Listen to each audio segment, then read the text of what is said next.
नमस्कार. मी हरिदास पवार. यात्रेनंतर श्री ज्योतिबा मंदिर व ज्योतिबा मंदिर परिसर. कारण कालच आपली 1 तारखेला 1 एप्रिल 2026 रोजी श्री ज्योतिबाची यात्रा अक्षरशः भक्तिमय वातावरणात पार पडलेली आहे. आणि काल 3-4च्या सुमारास ही मेघराजाचे म्हणजे वरुण राजाचे भरपूर मोठ्या प्रमाणात आगमन झालेले आहे. कारण वर्षानुवर्षीची एक ही होती की यात्रा झाल्यानंतर गुलाल धुवून जाण्यासाठी पाऊस पडत होता. कितीतरी वर्षाने ती परंपरा चालू झालेली आहे.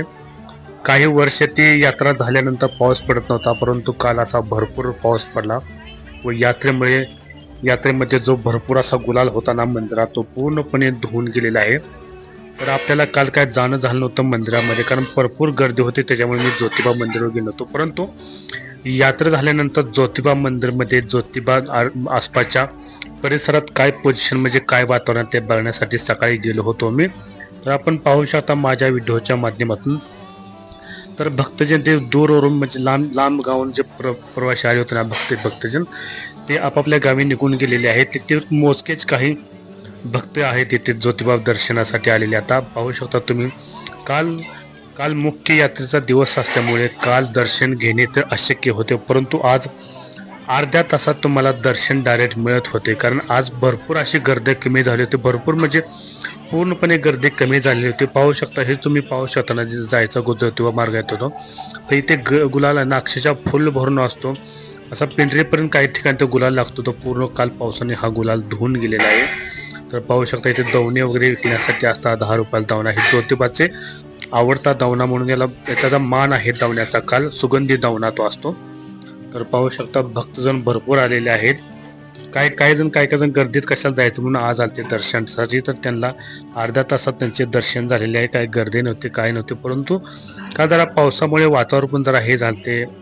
तर पाहू शकता मी तुम्हाला व्हिडिओच्या माध्यमातून पूर्ण डिटेल दाखवण्याचा प्रयत्न करत आहे. तुम्ही इथून पुढे हा व्हिडिओ शेवटपर्यंत नक्की पहा.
अहो नाहीच आहे रुपया असं काय काय तुला बी